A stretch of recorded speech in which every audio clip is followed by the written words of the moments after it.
remportera l'or et il est déçu qu'il n'aura pas tant d'opposition ce soir.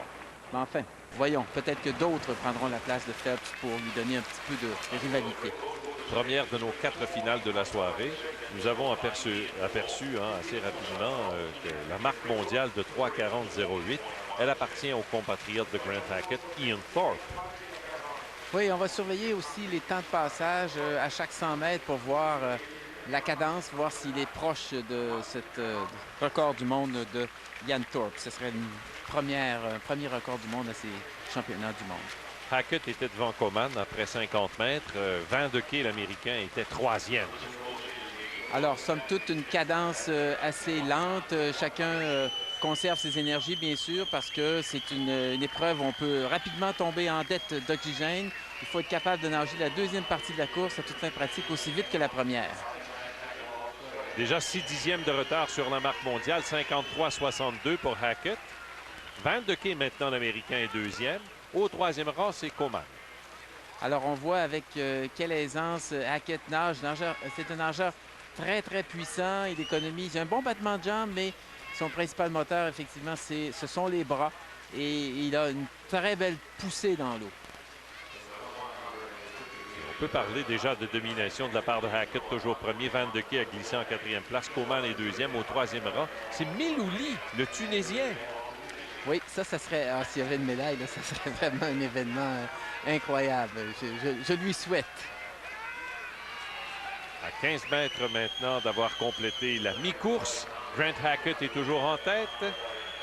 Alors, Thorpe, lui, avait tourné une 49,57 lorsqu'il avait fait son record du monde. Une 49,96, 39 centièmes de retard pour Hackett. Alors, donc, il diminue cet écart avec le record du monde de 100 mètres en 100 mètres. On va voir ce qui va se passer à 300 mètres. Et à mi-parcours, Melouli était toujours 3e. Alors, le seul handicap là, de Hackett, c'est qu'il n'a pas beaucoup d'opposition et il ne se sentira pas tellement poussé là, pour accélérer dans le dernier 100 mètres. Il est nettement en avance. Alors, il tourne très loin du mur. Ça, c'est frappant. On le remarque. Il a les jambes presque tendues lorsqu'il pousse, complètement étendues lorsqu'il pousse sur le mur. Habituellement, les nageurs sont un petit peu plus en boule. Et lui, il est un peu plus loin du mur lorsqu'il tourne. Dragos Coman est 2e derrière Grant Hackett. Hackett viendra compléter les 300 mètres. La marque mondiale à 300 mètres, c'est 2,45,43. Ah, il est rendu à 1 seconde 41 au-delà de la marque mondiale. Je crois que, comme vous l'avez si bien dit, Jean-Marie, il manque tout simplement trop de compétition pour le forcer à en donner davantage. Il n'y a personne pour le pousser. D'ailleurs, c'était son commentaire après avoir vu que Phelps ne faisait pas la finale. Il était déçu que son principal adversaire ne soit pas de la partie. Alors, remarquez, regardez le Russe, le Priloukov, qui essaye de rejoindre Hackett, mais c'est trop tard. Alors, Hackett est en première place. Priloukov, est en 2e. Coman, 3e. Melouli, le Tunisien, est 4e. Hackett, maintenant à 15 mètres de l'arrivée. Ah ben là, le Tunisien fait une remontée là, dans le couloir 7. Là, il pourrait très bien aller chercher la médaille de bronze. Il est 3e pour le moment. Alors, Hackett est premier. Au 2e rang, Priloukov. Au 3e, Melouli. Le Tunisien remporte la médaille de bronze. Alors ça, c'est tout un événement. Alors, mais belle victoire de Grant Hackett. En 3,42,91. Et Priloukov, là, 2e. Priloukov, bon, qui avait fait la finale à Athènes l'an dernier, mais qui n'avait pas réussi à monter sur le podium. Enfin, monte sur le podium avec une belle médaille d'argent. Et je vois que l'Italien Rossolino est 4e. Alors, on revoit ça au ralenti. Hackett, un style extrêmement puissant, très beau battement de jambes, mais pas assez de rivaux là, pour le pousser vers un record du monde. Alors, enfin, une médaille d'or. On sait que dans les 3 derniers championnats du monde, il a dû se contenter de la médaille d'argent. Alors, enfin, il a réussi à avoir l'or. C'est un bon présage pour le 1500 parce qu'on sait que sa principale course, c'est les 1500 et non pas le 400. Voici le résultat officiel. Gagnant de la médaille d'or, Grant Hackett. Yuri Priloukov de Russie est 2e. Oussama Melouli de Tunisie, 3e. Dans le couloir numéro 8, La dernière, mais surtout pas la moindre, Audrey Lacroix du Canada. Qui était très contente de sa performance ce matin, mais tout de même consciente des difficultés qu'elle aura ce soir à faire la finale. Une spécialiste du plus du 200 mètres. C'est ça, exactement. Elle est davantage spécialisée dans une épreuve qui est plus longue, le 200 mètres papillon. Donc, elle sait qu'elle a peu de chance, mais en fait, elle n'a rien à perdre. Donc, sans cette pression-là, peut-être qu'elle pourra se faufiler. Mais soyons réalistes, il faudrait qu'elle fasse dans les 59,5.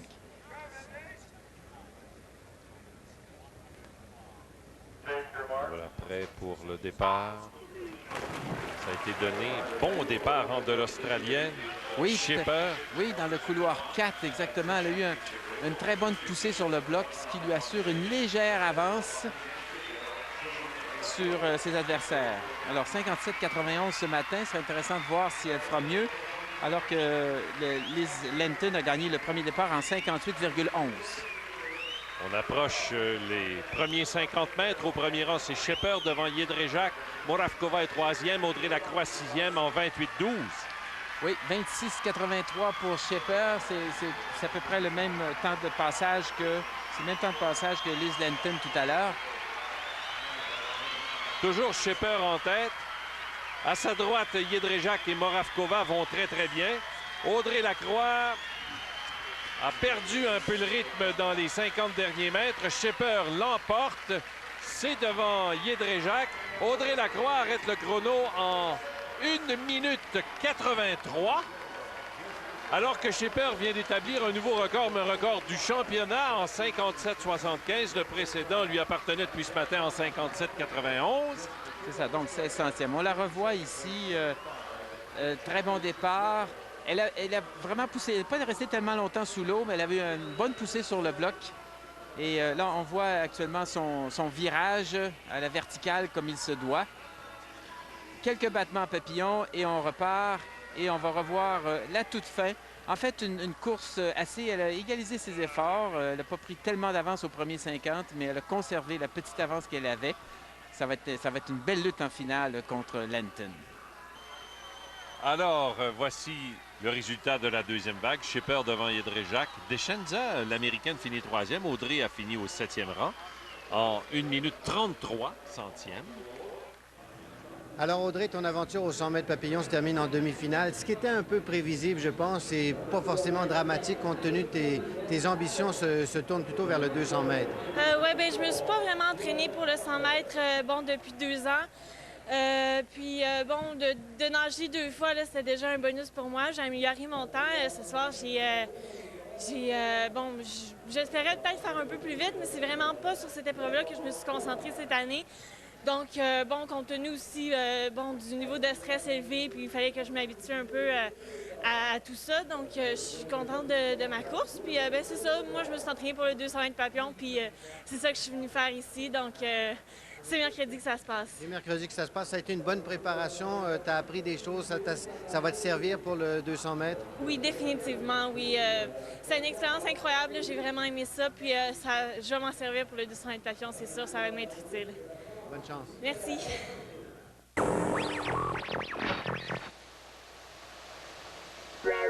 Moi, j'ai nagé depuis ma mère me pitchait dans l'eau quand j'étais vraiment jeune. Que depuis ce temps-là, je jouais tous les autres sports, mais toujours natation, c'était mon passion. Je pense que je suis vraiment bon dedans. Je suis Thomas Kindler. J'habite à Montréal, je suis né ici à Montréal et j'entraîne à Montréal. Et je vais nager le 50 papillons au championnat du monde. Moi, je suis un gars simple, qui travaille fort. J'ai eu une chance de nager vite à Montréal. Moi, j'aime nager. C'est pas quelqu'un, c'est juste ton couloir, c'est ton nage. C'est pas des juges qui vont dire ah, t'as nagé pas assez vite. C'est un temps pour déclarer la victoire. Je suis une personne inconnue à Québec. Je peux montrer du monde. On peut nager aussi vite à Canada que n'importe quelle place au monde. Première demi-finale du 50 mètres papillon chez les hommes. On devrait regrouper les 5 premiers dans un mouchoir environ. On s'intéresse beaucoup au couloir numéro 1, Thomas Kindler. Il s'est dit très content d'être ici, que tout allait bien. Alors, c'est tout à fait l'attitude qu'il faut avoir pour un 50 mètres. Et là, ils sont tous là. Scherer, Schaumann, Breus, Ruppert. Des gros canons, Des effectivement. gros canons dans cette demi-finale. Bon départ pour Kindler. Kindler qui est très, très puissant, un physique vraiment impressionnant. Le travail d'été, il est portier dans un bar. Et c'est Schaumann Oui, c'est Schaumann. qui est premier. Schaumann d'Afrique du Sud dans le couloir numéro 4. Kindler va arrêter le chrono au 8e et dernier rang. 24,87 pour Thomas Kindler. Schaumann, nouveau record du monde en 23,01. Et l'ancien record appartenait à Ian Crocker, 23,30. Alors, notre premier record du monde appartient à Roland Schaumann d'Afrique du Sud. C'est en demi-finale. Crocker, on verra tantôt, hein? Oui, c'est ça. Alors, justement, il reste la finale aussi. Alors, Schaumann qui, bon, c'est pas un nouveau venu, là. Il était deuxième aux Jeux olympiques aux 100 mètres style libre et était médaillé d'or dans le relais 4 x 100 mètres de l'Afrique du Sud, bien sûr, aux Jeux olympiques toujours. Et donc, c'est pas surprenant de le voir gagner cette épreuve. Mais ce qui est surprenant, c'est de voir un record du monde. C'est toujours agréable. En compagnie de celui qui a réussi le premier record du monde de cette compétition, congratulations. What does it feel to win a race, but most to have a new world record? Amazing. You know, I went into that race not expecting too much. You know, I was really happy with this morning's time. Really relaxed, really felt strong, and coming and go 23.0 is just phenomenal. I never expected anything like that, so I'm over the moon. Good way to start the competition. Oh, yeah, you really went out like a rocket of these blocks, huh? I know, it's amazing. You know, the atmosphere here really set us alight, and you know, hopefully this is just the beginning of big things for this competition. So you're going to have to do better the next competition? I certainly hope so. There's still a couple more races, so let's see what we can do. Congratulations, great race. Thank you very much. Appreciate it. Alors voilà, donc un sourire de recordman mondial, Roland Schaumann de l'Afrique du Sud. Magnifique performance, vous avez compris, il était ravi. Il a nagé de façon extraordinaire, est parti comme une fusée des blocs. Et pour lui, c'est effectivement une magnifique façon de commencer cette compétition de ces championnats du monde à Montréal.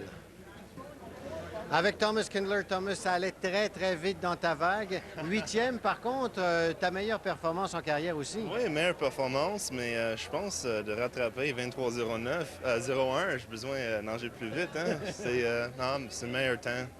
J'ai rien d'autre. Mon but, c'est de faire les semi-finales. Peut-être des finales, mais je pense pas. Tout le monde a vraiment sorti des affaires incroyables, mais j'ai encore juste commencé mon petite carrière en haut calibre. Ouais. Bravo et au plaisir. On va te revoir dans une autre épreuve aussi. Oui, j'en ai le 100 fly au vendredi. Je vais essayer de faire ça. J'espère que ça va être mieux ou le même calibre, mais on va essayer de commencer avec 50 et 100 mètres. Mais le 200 fly, oubliez ça. Je fais pas ça. C'est trop dur. Thomas, merci. Bravo. Merci. Bye. Deuxième demi-finale du 50 mètres papillon chez les hommes. Mike Mintenko du Canada est dans le couloir numéro 2. Dans le 4, Ian Crocker, qui vient de perdre son record du monde, est à surveiller. Rick Neatling aussi. C'est un compatriote de Schaumann, le nouveau recordman mondial. Et dans le couloir numéro 5. Alors, à surveiller aussi Serdinov dans le couloir 7, troisième aux Jeux olympiques aux 100 mètres papillon. Et voyons si Crocker pourra récupérer à nouveau son record du monde, qui est maintenant de 23,01. À 15 mètres de l'arrivée, Crocker est en tête.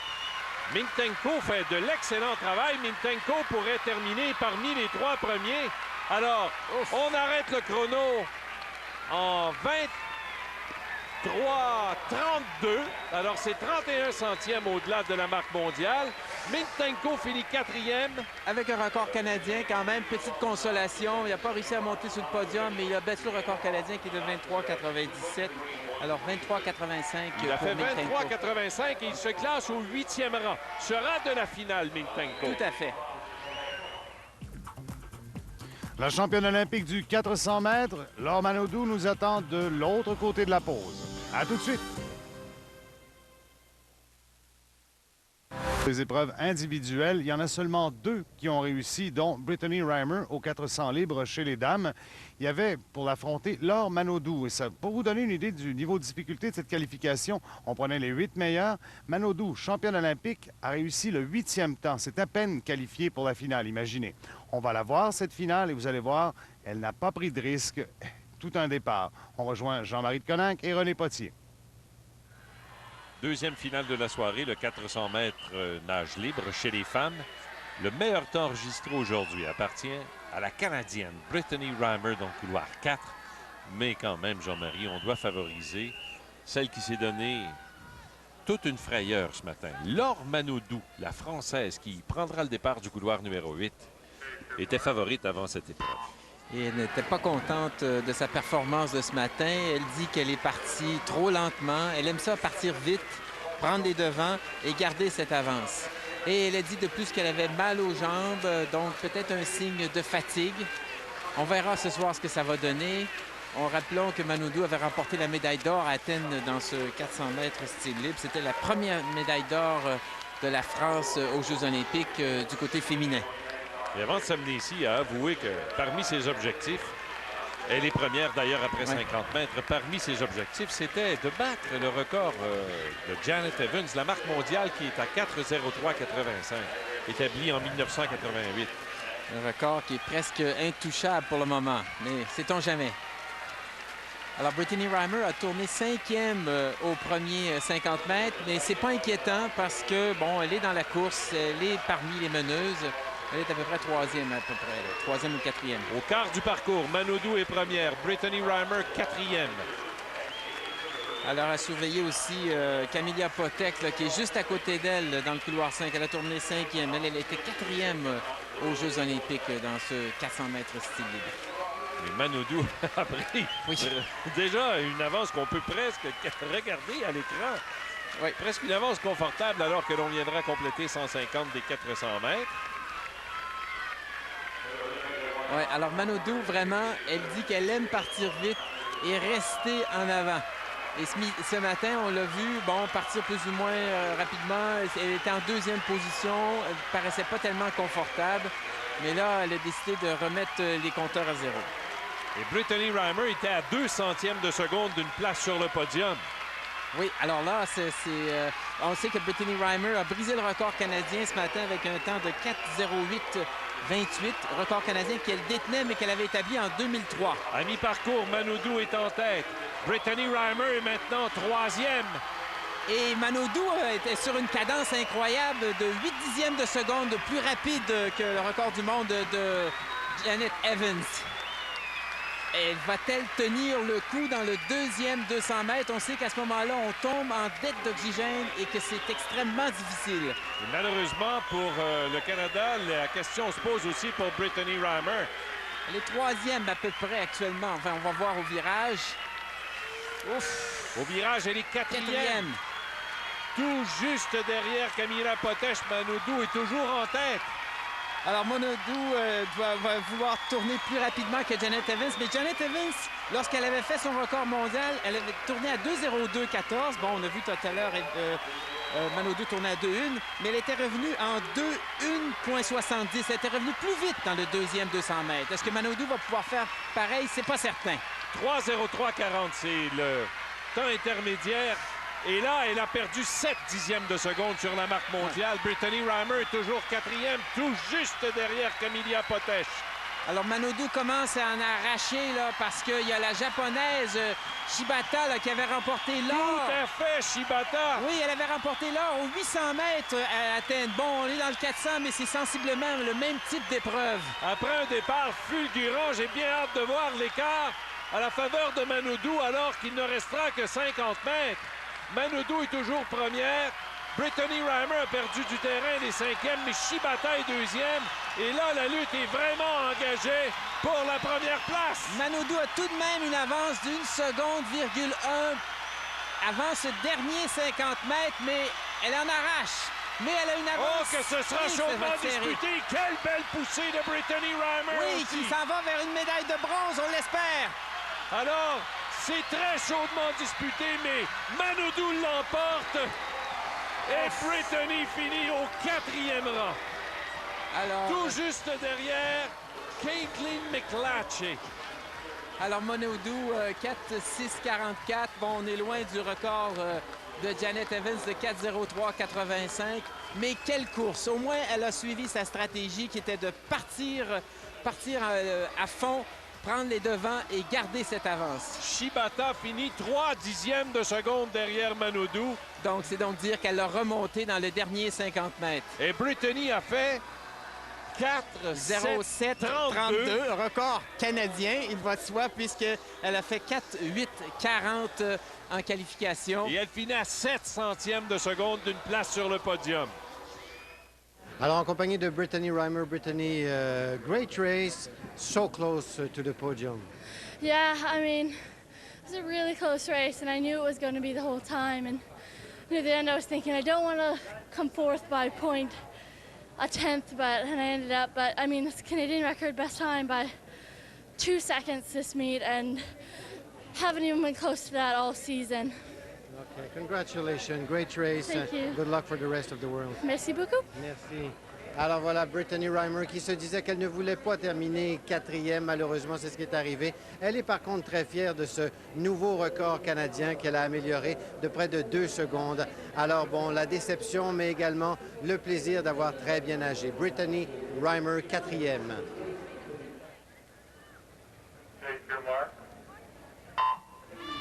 Le départ vient d'être donné du 4 x 100 mètres nage libre chez les femmes.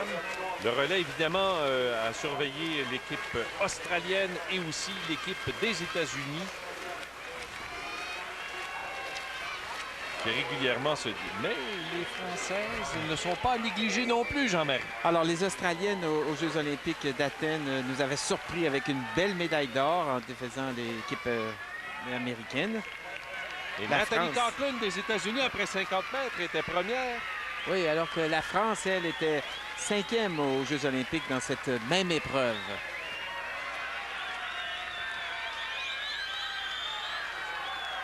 Coughlan a pu maintenir le rythme. Il y a une remontée de Jodie Henry. Jodie Henry qui était la première relayeuse de l'équipe de l'Australie. Alors, les États-Unis et l'Australie sont presque nez à nez, 54-31. On a retiré 44 centièmes à la marque mondiale Oui, après c'est ça. 100 mètres. La marque mondiale qui appartient bien sûr à l'équipe australienne. Elle l'a établie lorsqu'elle a remporté la médaille d'or à Athènes l'an dernier. Pour les États-Unis, c'est maintenant Joyce Carolyn qui est là. Alice Mills pour l'Australie. Alors, les nageuses, il y a toujours un peu de vagues là, après les virages, mais dans cette piscine qui est très profonde, il y a moins de turbulences. Donc, ça peut donner un petit coup de pouce là, pour établir des records mondiaux. Quel bon relais d'Alice Mills. Celle qui a perdu du terrain, c'est Caroline Joyce des États-Unis. Elle aura un retard Et elle n'a sur pas... l'Australie. Tout à fait. Et là, les Américaines sont 3e, même derrière, grâce à Antje Buchholz, qui a eu un formidable relais pour l'Allemagne. Et à ne pas exclure la France dans le couloir numéro 5, qui nage très bien et qui terminera avec Maria Metella, qu'on a vu sprinter plus tôt ce matin justement dans le relais 4 x 100 lors des qualifications. Alors, dans le 4, c'était l'Australie en tête. Devant l'Allemagne, les Américaines sont au 3e rang, les Françaises 4e. Mais là, c'est plus chaudement disputé que ça ne l'était entre États-Unis, Allemagne et Australie. Mais c'est Liz Lenton pour l'Australie qui prendra le relais pour le dernier 100 mètres. Et elle est très dangereuse. Mais quelle belle remontée de l'Allemagne et aussi des États-Unis. Le relais s'est donné presque en même temps. Mais comme vous le disiez, Lenton est première maintenant. Pour l'Allemagne, c'est Daniela Götz, Amanda Weir pour les États-Unis. Alors, l'Allemande dans le couloir 3 certainement ne laissera pas les choses comme ça. Regardez la remontée, Liz Lenton. Mais Liz Lenton est très forte dans la deuxième partie de la course. Avec 50 mètres à faire, elles étaient nez à nez, Götz et Lenton. Amanda Weir était 3e. Et surveillez Metella, la Française, dans le couloir 5. qui est en train de remonter. Je ne sais pas si elle va remonter l'Australie, mais peut-être aller chercher la médaille de bronze. Alors, Australie, Allemagne, États-Unis, c'est chaudement disputé avec moins de 15 mètres à faire maintenant. Toujours en tête, c'est Lisbeth Landton. Elle procure à l'Australie la médaille d'or. Médaille d'argent à l'Allemagne, médaille de bronze aux États-Unis. Les Françaises prennent le 5e rang derrière les Pays-Bas. Alors, c'est un record du championnat du monde. C'est pas un record du monde, mais quand même un record des championnats, lequel appartenait à la Chine en 3:37:91. On vient de faire 3:37:32. Belle victoire de l'équipe australienne. Alors, finalement, la France doit se contenter de la 5e position avec 8 centièmes de seconde derrière la Hollande qui est en 4e position. Alors, voici donc l'équipe gagnante de la médaille d'or, l'Australie, avec un nouveau record des championnats du monde, devant l'Allemagne et les États-Unis au 3e rang. Jean-Marie, résumez notre première journée de compétition. Juste avoir votre large sourire. Trop de bonnes nouvelles. Trop de bonnes nouvelles. Ça commence avec la médaille d'argent inattendue. Hein? Oui. Peut-être une médaille, mais une médaille d'argent de l'équipe du Canada au relais 4x100, ça c'est parfait. À force de dire dans chacun de ces championnats Jeux olympiques qu'on aurait peut-être des chances d'avoir une médaille, un podium dans le 4x100 relais libre, on finissait nous-mêmes par pas y croire. Mais là, une belle médaille, pas seulement une médaille d'argent, une médaille d'argent pour le Canada, c'est vraiment une très bonne nouvelle pour l'équipe canadienne. Ça va vraiment donner des ailes à l'équipe pour le reste du championnat. Parce que c'est une journée où les Canadiens et Canadiennes ont connu vraiment un superbe rendement. On parlait de Canadiens en finale. Il y en aura un demain, Mike Mintenko. C'est ça, justement. Il s'est classé 8e aux 50 mètres papillon. Et Brittany Reimer, bon, qui a fait la finale, qui a été 4e, qui a amélioré son temps. Record canadien, encore une fois. Vraiment un retour incroyable de Brittany Reimer. Et on se demandait si cette piscine était rapide. Dès le premier soir, un record du monde aux 50 mètres papillon. Comme vous voyez à la natation, ça promet pour toute la semaine. Et on y sera toute la semaine, René. Après la pause, on parle de la victoire. Style libre, Yannick Lupien et ses coéquipiers ont été devancés par les Américains, dont Michael Phelps, qui remporte sa première médaille d'or des Jeux aquatiques. Au water polo masculin, maintenant, le Canada a remporté son premier match du tournoi, 11-5 contre... Ils étaient rentrés d'Athènes, les Canadiens et Canadiennes. Les mains vides, pas de médaille, c'était une première depuis les années 40. Et là, on a parlé de toutes les difficultés qu'ils ont connues. Pierre Lafontaine, qui est un Canadien, nageur canadien qui est en exil depuis 20 ans en Australie, qui entraînait entre autres Ian Thorpe, est revenu. Et une de ses idées, c'était d'inspirer les nageurs. Et pour ce faire, il a téléphoné aux Canadiens de Montréal pour demander des chandails. Et donc, ils se sont présentés là, ils ont été présentés à la foule avec les chandails du Canadien. Ça les a inspirés, il faut croire. C'est la première fois que le Canada remporte une médaille d'argent au relais. Donc, c'est une grande première. Et c'est Yannick Lupien, Mike Mintenko et Rixey Brent Hayden qui ont réussi ça. Michael Phelps, ça a été évidemment, lui, fait partie de l'équipe américaine qui a remporté la médaille d'or. C'est pas qualifié pour le 400 mètres style libre, mais c'est pas sa discipline, c'est pas sa distance non plus. Donc, faut pas trop s'en faire avec lui. Il participe à 10 épreuves à Montréal. Rixey et Yannick Lupien qui portaient le numéro 10 du Canadien en hommage à Guy Lafleur. Voilà. Ça les a inspirés.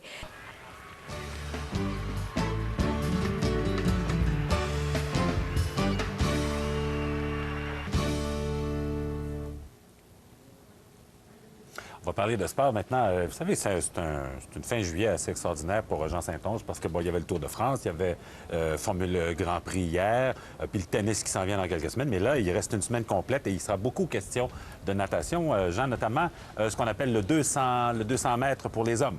Style libre aujourd'hui, ça va être toute une épreuve avec le recordman mondial, avec Michael Phelps, avec Grant Hackett, qui est le successeur d'Ian Thorpe en Australie. On a les deux Canadiens, Hayden et Say également, qui participent à cette épreuve et qui sont, on l'a vu hier, sont des nageurs rapides puisqu'ils faisaient partie de l'équipe qui a remporté la médaille d'argent aux 4 fois 100 mètres libres. On surveille également ce qui se passe du côté du water polo parce qu'à 20h15, ce sera le match quart de finale pour les Canadiennes contre les Grecs. Et si on revient à la natation quelques instants, il faut mentionner également qu'il y aura un Canadien qui fera partie d'une des 4 finales aujourd'hui, Mike Mintenko, aux 50 mètres papillon, l'épreuve où il y a eu record du monde hier. 400 mètres libres chez les hommes. On attendait une bataille entre Michael Phelps et Grant Hackett, mais Phelps ne s'est même pas qualifié pour la finale, se contentant du 18e temps en prolongation. Il y a même le Canadien Andrew Hurd qui l'a devancé et finissant 17e. Hackett, lui, a été à la hauteur. Celui qui nage dans l'ombre d'Ian Thorpe en Australie a remporté l'or devant le Russe Yuri Priloukov et le Tunisien Oussama Melouli. Hackett qui a gagné en 3 minutes 42,91 à près de 3 secondes cependant du record mondial. Mais il n'y avait pas uniquement de la nature match dans le tournoi masculin de plongée.